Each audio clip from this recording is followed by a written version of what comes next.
Hello नमस्कार दोस्तों, bright classes के यूट्यूब चैनल पर आप सबका स्वागत है। हमारा हिंदी में संधि का टॉपिक चल रहा था और संधि में व्यंजन संधि चल रही थी। व्यंजन संधि के हमने 2 नियम पढ़ लिए थे, 2 ट्रिक पढ़ लिए थे। आज हम व्यंजन संधि से संबंधित 3 ट्रिक पढ़ेंगे और आशा है ये आपको पसंद आएगी। तो चलिए शुरू करते हैं हम व्यंजन संधि। तो व्यंजन संधि किसे कहते हैं ये मैंने इससे पहले वाले वीडियो में बता दिया था। अब हम इससे संबंधित कुछ अन्य ट्रिक पढ़ते हैं और इनसे संबंधित उदाहरण भी करते हैं। तो अपना पहला ट्रिक है तद है तो उद्धार होगा। तद है तो उद्धार होगा। तो इससे कौन सा सूत्र बनता है? इससे बनता है कि जब तय और दय के बाद में, तय और दय के बाद में क्या हो? है हो, यानी तद है, तय और दय के बाद में है हो, तो तय और दय का तो दय बन जाएगा और है का धय बन जाएगा। है का क्या बन जाएगा? धय बन जाएगा। यानी ये पूरा, ये हम देखें यानी कि आधा दय और पूरा धय बन जाएगा। याद रखना, ये जो पैर में धय है ये पूरा है और ये दय क्या है? आधा है। तो तद है तो उद्धार होगा। इस ट्रिक को आप 1-2 बार पढ़ना, याद हो जाएगा। तो अपना ट्रिक है तद है तो उद्धार होगा। तो हमारे पास पहचान क्या मिल गई? तो इसमें ये जो रूप बना है ये हमारे पास क्या हो गई? इसकी पहचान हो गई। तो हम जिस भी शब्द में ये पहचान मिले तो वो कौन सा नियम लगेगा उसमें? तो उसमें लगेगा तद है तो उद्धार होगा। उदाहरण के लिए जैसे हम यही शब्द लेते हैं, मैंने शब्द लिखा उद्धार। तो सबसे पहले हम इस शब्द को पहचानेंगे। तो इस शब्द में हम देखें तो ये दय और धय मिल गया, दय और धय मिल गया। तो दय और धय किस में होता है? उद्धार में। तो ये हमारी यहाँ पहचान मिल गई। तो पहचान मिलते ही हमें ये सूत्र याद होना चाहिए कि तद है तो उद्धार होगा। यानी इसमें इस दय का तो या तो तय या दय बनेगा। ये जो दय है, यानी ये जो दय है इसका या तो तय बनेगा या फिर दय बनेगा। तो इसका मैं बना दूंगा उत या बना दूंगा उत। तो इसका क्या बन जाएगा? उत प्लस में धय। अब क्या बच गया? यहाँ पे धय बच गया और धय का क्या बनेगा? है बनेगा। तो धय का है बनेगा और इसमें धय पूरा है। तो ये आ की मात्रा किसके साथ है? ये आ की मात्रा धय के साथ है। तो धय को क्या बना दूंगा मैं? है बना दूंगा और आ की मात्रा इसके साथ भी लगा दूंगा और ये क्या बन गया? उद प्लस में हार। तो उद्धार का संधि विच्छेद क्या होता है? उद प्लस में हार। तो याद रखना, जब भी हमें शब्द के अंदर ये रूप मिल जाए दय धय वाला, तो हमें दिमाग में आना चाहिए सूत्र तद है तो उद्धार होगा। और उदाहरण करते हैं हमने एक उदाहरण लिखा तद्धित। अब इसमें देखें तो क्या इस शब्द में हमें कोई पहचान मिली है? तो हाँ, इस शब्द में हमें एक पहचान मिली है। और इस शब्द में क्या पहचान मिली है? दय धय वाली। तो ये हमें पहचान मिल चुकी है। तो जब ये पहचान मिली है तो फिर इसमें कौन सा नियम लगेगा? तद है तो उद्धार होगा। यानी प्लस से पहले तय और दय और प्लस के बाद में है, यानी तद है। तो तद है तो उद्धार होगा। तो हम देखें तो ये शब्द क्या बनेगा? तो ये शब्द बनेगा तत्। यानी ये जो धय है ये किस में चेंज हो जाएगा? या तो तय में या फिर दय में। लेकिन यहाँ किस में चेंज होगा? ये तय में चेंज होगा। तो क्या होगा? तत्। और ये धय है ये किस में चेंज हो जाएगा? है में। अब ये जो मात्रा है ये किस पे है? ये इस है पे मात्रा है, यानी इस धय पे मात्रा है, न कि दय पे। दय तो आधा है तो इस पे मात्रा है। तो ये क्या हो गया? ही। और यहाँ क्या बच गया? तय। तो क्या हो गया? तत् प्लस में हित, और ये इसका क्या हो गया, संधि विच्छेद हो गया। तो याद रखना, हमें सबसे पहले शब्दों की पहचान देखनी है, और शब्दों की पहचान मैंने इसके अंदर बता दिया। और जब भी ये शब्द आए तो आपके दिमाग में ये सूत्र याद होना चाहिए कि तद है तो उद्धार होगा। और उदाहरण देखते हैं।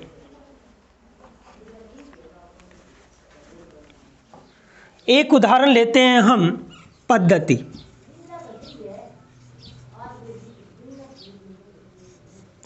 एक उदाहरण हमने लिया पद्धति।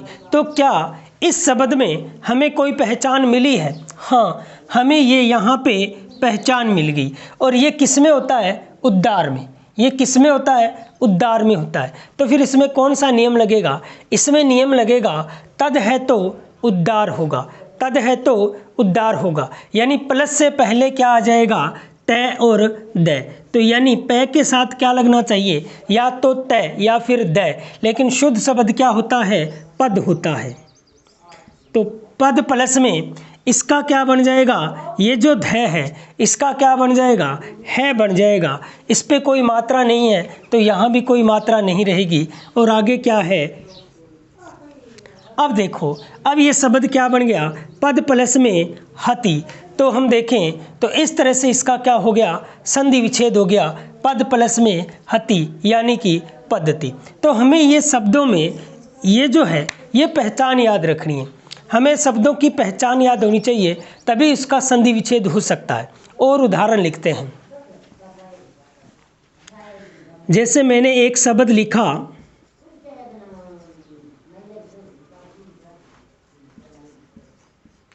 उद्धरण। एक शब्द लिखा उद्धरण। क्या इस शब्द में हमें कोई पहचान मिली है? तो हाँ, हमें ये यहाँ पे पहचान मिल गई है। और ये किस में होता है? ये उद्धार में होता है। ये जो शब्द होता है ये किस में होता है? ये उद्धार में होता है। तो फिर इसमें कौन सा नियम लगेगा? उद्धार वाला। तो कौन सा नियम है? तद है तो उद्धार होगा, यानी प्लस से पहले तय और द। तो ऊ के साथ हम द भी लिख सकते हैं और तय भी। तो क्या होगा? उत प्लस में हरण। उत प्लस में हरण क्या हो गया? उद्धरण हो गया। तो ये हमारा पहला नियम हो गया, तद है तो उद्धार होगा। अब हम देखते हैं दूसरा नियम, और क्रम से देखें तो चौथा नियम। इससे पहले हमने पहले वाले वीडियो में 2 नियम पढ़ चुके हैं। अब हम तीसरा, चौथा और 5वां नियम पढ़ने जा रहे हैं। अब हम देखें तो चौथा नियम क्या है? चौथा है इसे उसे षटकोरण कर दो। तो इसका अर्थ क्या हो गया? यदि ई के बाद में शय हो और ऊ के बाद में स हो, यानी ई और ऊ के बाद में स हो, तो यह स है ये किस में चेंज हो जाएगा? ये मूर्धन्य स यानी स षटकोरण में चेंज हो जाएगा। जब ई और ऊ के बाद में दंत्य स हो तो ये किस में चेंज हो जाता है? मूर्धन्य स में चेंज हो जाता है। तो ये मूर्धन्य स में चेंज हो जाता है। तो याद रखना ई और ऊ के साथ। तो ये हमारे पास क्या मिल गई? पहचान मिल गई। तो इसमें पहचान क्या है? मूर्धन्य स है। ये हमारे पास क्या है? पहचान है। तो जब भी हमें मूर्धन्य स मिले तो उस स से पहले यानी ई और ऊ की ध्वनि होगी, तभी यह नियम लागू होगा। उदाहरण के लिए जैसे मैं एक शब्द लिखता हूँ, मैंने एक शब्द लिखा विषम। मैंने एक शब्द लिखा विषम। यदि हम देखें तो इसमें हमें क्या पहचान मिली है? हम देखें तो इसमें हमें पहचान मिली है मूर्धन्य स। लेकिन क्या इस स से पहले ई की ध्वनि है? पर ई की मात्रा लगी हुई है। तो यानी स से पहले क्या है? ई की मात्रा। तो कौन सा नियम होगा? इसे उसे षटकोरण कर दो।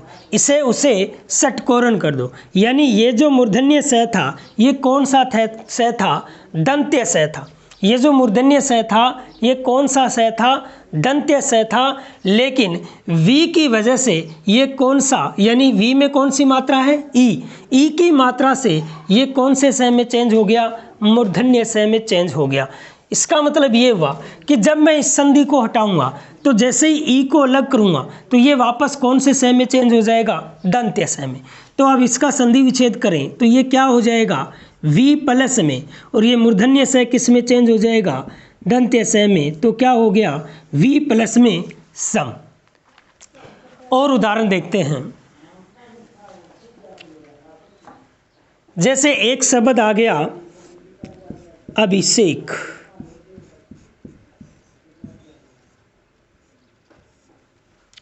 जैसे एक शब्द आया है अभिषेक, तो इस शब्द में हम देखें तो क्या हमें कोई पहचान मिली है, तो हाँ, इसमें हमें ये षष्ठकोरण वाली क्या बन गई, पहचान बन गई। तो क्या षष्ठकोरण से पहले ई की मात्रा है, तो हाँ, ई की मात्रा है। तो कौन सा नियम है, इसे उसे षटकोरण कर दो।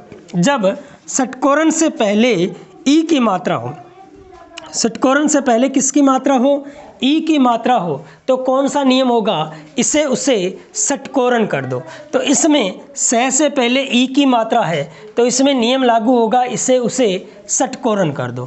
तो इसका हम संधि विच्छेद करें तो ये क्या रह जाएगा, अभी प्लस में, ये षटकोरण वाला किस में चेंज हो जाएगा, दंत्य सह में, यानी ये मूर्धन्य सह दंत्य सह में चेंज हो जाएगा और क्या हो जाएगा, सेक। क्या हो जाएगा, सेक। और इसका संधि विच्छेद हो गया अभी प्लस में सेक। तो हमें हर शब्दों में कोई ना कोई पहचान होती है, उन पहचानों को याद करना जरूरी है, तभी हम उसका संधि विच्छेद कर सकते हैं। और उदाहरण देखते हैं।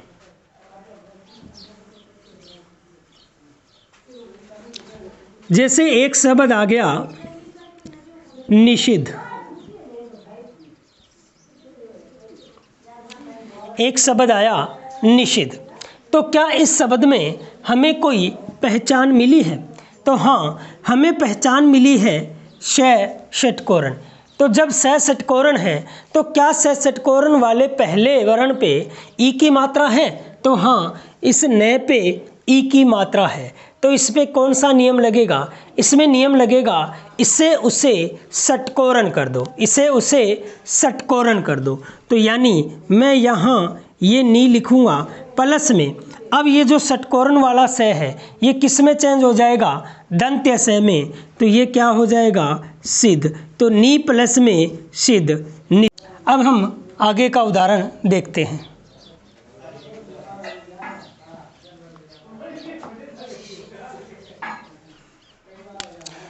जैसे एक उदाहरण है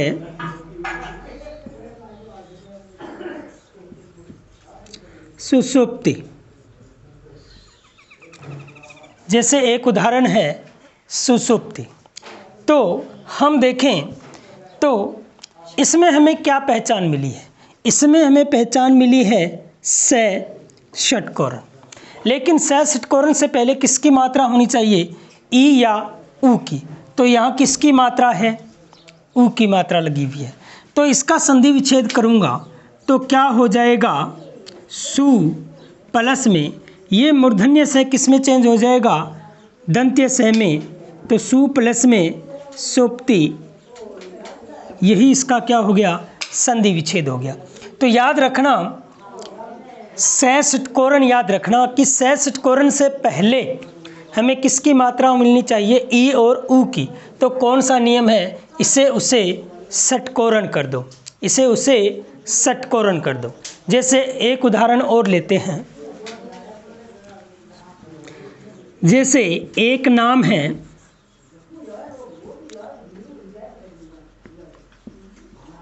सुस्मिता,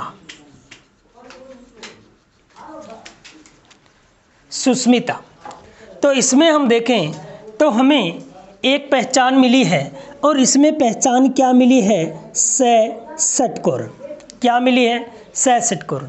तो हमें क्या करना है कि जो भी षटकोरण वाला शब्द हो उसको हमें अच्छी तरह से देखना है कि कहीं ये इसे उसे षटकोरण वाला नियम तो नहीं लागू हो रहा है।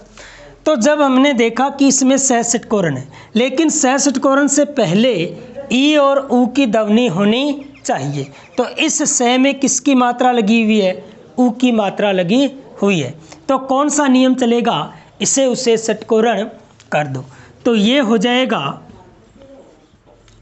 सु प्लस में स्मिता, तो ये सुस्मिता का क्या हो जाएगा, संधि विच्छेद हो जाएगा। अब हम देखते हैं 5 नंबर नियम।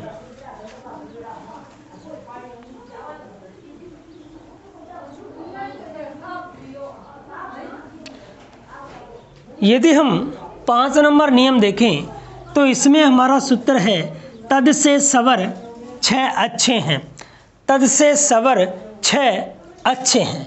तो इसमें क्या हो गया कि यदि तय और दय के बाद में, यदि तय और दय के बाद में से आ जाए तो तय और दय क्या बन जाएगा, आधा च बन जाएगा।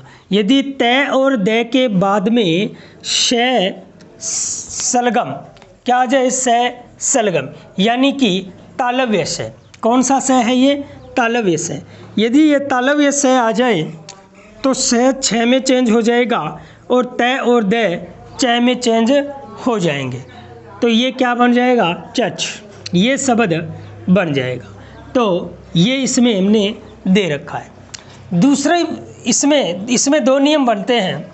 यदि दूसरा नियम देखें तो यदि स्वर के बाद में 6 आ जाए, यदि स्वर के बाद में 6 आ जाए तो 6 तो 6 ही रहेगा, लेकिन प्लस का क्या बन जाएगा, च बन जाएगा, यानी च का आगम हो जाएगा। जब भी प्लस का कोई वर्ण बनता है तो वो आगम संधि हो जाती है, यानी प्लस का क्या बन जाएगा, च बन जाएगा, और जब संधि विच्छेद करें तो च का क्या बन जाएगा, प्लस बन जाएगा। तो इससे हम इसके उदाहरण देखते हैं और समझते हैं। जैसे मैंने एक उदाहरण लिखा उच्छ्वास, जैसे एक उदाहरण लिखा उच्छ्वास। यदि इस शब्द की हम बात करें तो इस शब्द में हमें क्या पहचान मिली है, इसमें हमें छ क्या मिली है, पहचान मिली है। तो जब ये पहचान मिली है तो इसके हम 2 रूपों में टुकड़े कर सकते हैं। या तो मैं च का क्या बना दूं, प्लस बना दूं, या मैं च का क्या बना दूं, तय या दय बना दूं। लेकिन एक बात याद रखना, जब मैं च का तय या दय बनाऊंगा तो 6 का क्या बनेगा, से बनेगा। यदि मैं च का प्लस बनाऊंगा तो 6 में कोई परिवर्तन नहीं होगा। अब मैं इसमें क्या करता हूँ, इसमें एक बार मैं च की जगह तय या दय लगाता हूँ। यदि मैं तय लगाऊं तो क्या बन जाएगा, उत प्लस में। जैसे ही मैंने यहाँ तय लगाया है तो 6 किस में चेंज होगा, से में। तो 6 आधा है तो से भी क्या हो जाएगा, आधा। तो उत प्लस में सवास क्या हो जाएगा, उच्छ्वास हो जाएगा। और उदाहरण देखते हैं।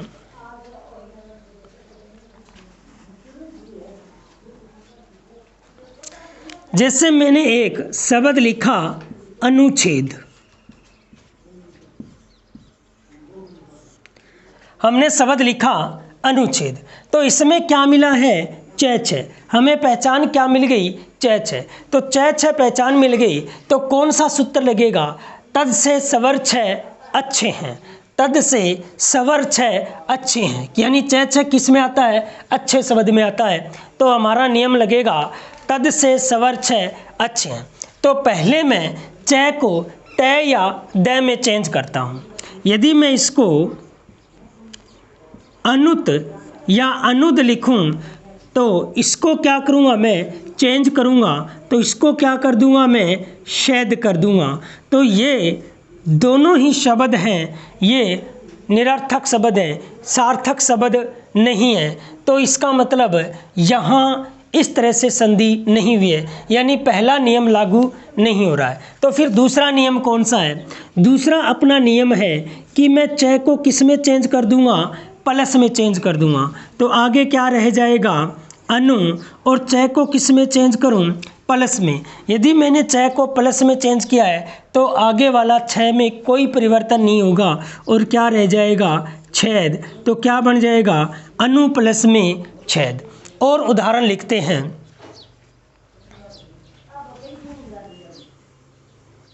जैसे मैंने एक उदाहरण लिखा उच्छिष्ट,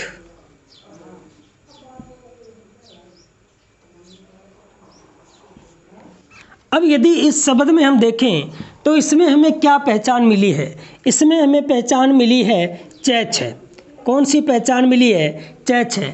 यदि चय छः पहचान मिली है तो इसमें कौन सा सूत्र लगना चाहिए? इसमें सूत्र लगेगा तद से स्वर छः अच्छे हैं, तद से स्वर छः अच्छे हैं। तो इसमें हम देखें तो इसके दो तरह से टुकड़े हो सकते हैं। चय छः वाले दो तरह से टुकड़े हो सकते हैं। पहला टुकड़ा होगा कि यदि मैं चय को परिवर्तन कर दूं किसमें? तय और दय में। लेकिन यदि मैं चय को तय और दय में परिवर्तन करूंगा तो छः किस में परिवर्तन होगा? क्षय में परिवर्तन होगा। तो पहले नियम से हम इसके टुकड़े करके देखते हैं। तो ये हो गया उ, और चय को मैं किस में चेंज कर दूंगा? तय में। तो क्या हो गया? उत प्लस में। छः किस में चेंज होगा? क्षय में। और ये ऊपर मात्रा लगी हुई है और यहाँ क्या रह गया? शिष्ट। तो ये शब्द क्या बन गया? उत प्लस में शिष्ट।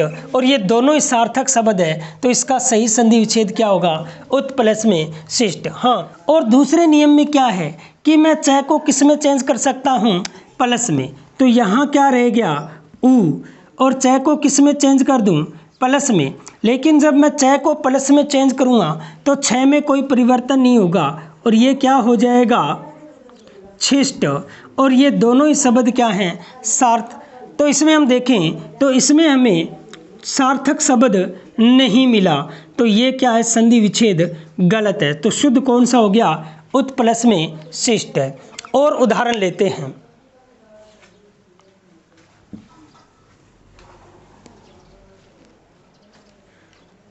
जैसे एक शब्द लेते हैं आच्छादन। तो हमने शब्द लिया आच्छादन। तो सबसे पहले हम देखें कि इस शब्द में क्या हमें कोई पहचान मिली है? तो हाँ, इस शब्द में हमें पहचान मिली है चय और छः वाली। तो चय छः पहचान मिली है तो फिर ये कौन से सूत्र का होना चाहिए? तो इसमें हमारा नियम लगेगा तद से स्वर छः अच्छे हैं, तद से स्वर छः अच्छे हैं। यानी मैं इस चय के दो परिवर्तन कर सकता हूँ। या तो मैं चय को तय या दय में चेंज करूँ। यदि मैं चय को तय या दय में चेंज करूँगा तो छः भी स में चेंज होगा।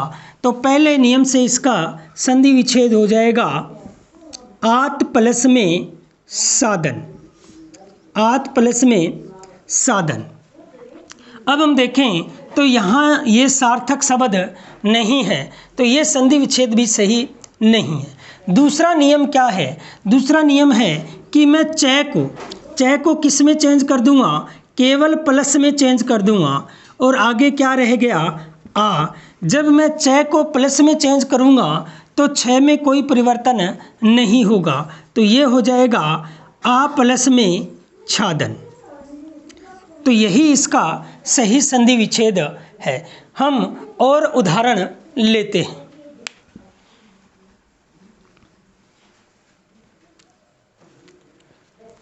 जैसे मैंने एक शब्द लिया परिच्छेद,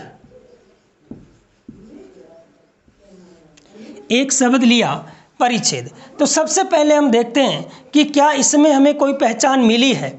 हाँ, इसमें हमें पहचान मिली है चय और छः वाली। तो जब चय और छः वाली पहचान मिली है तो इसमें कौन सा नियम लागू होगा? इसमें होगा तद से स्वर छः अच्छे हैं, क्योंकि चय छः किस में आता है? अच्छे शब्द में। तो कौन सा नियम लगेगा? तद से स्वर छः अच्छे हैं। तो अब हम देखें तो इस चय में दो तरह के परिवर्तन हो सकते हैं। पहला तो मैं इसको तय या दय में चेंज करूं तो क्या हो जाएगा? परित या परिद। तो परित प्लस में जब ये चेंज हुआ है तो छः भी चेंज होगा और क्या बन जाएगा? छेद। और ये सार्थक शब्द नहीं है तो ये सही संधि विच्छेद नहीं है। दूसरा नियम क्या है कि मैं चय को केवल क्या कर दूंगा? प्लस बढ़ा दूंगा। तो मैं चय को केवल प्लस बढ़ाऊं तो क्या रह गया? परि प्लस में। जब चय को प्लस बनाया है तो छः में किसी प्रकार का परिवर्तन नहीं होगा और क्या हो जाएगा? छेद। तो परि प्लस में छेद और ये बन गया परिच्छेद। यदि हम इस शब्द को देखें तो इसमें हमें पहचान क्या मिल गई? चय छः। जब चय छः पहचान मिली है तो इसमें कौन सा नियम लगना चाहिए? इसमें नियम लगना चाहिए तद से स्वर छः अच्छे हैं, तद से स्वर छः अच्छे हैं। तो इसमें हम देखें तो च के दो तरह से परिवर्तन हो सकते हैं।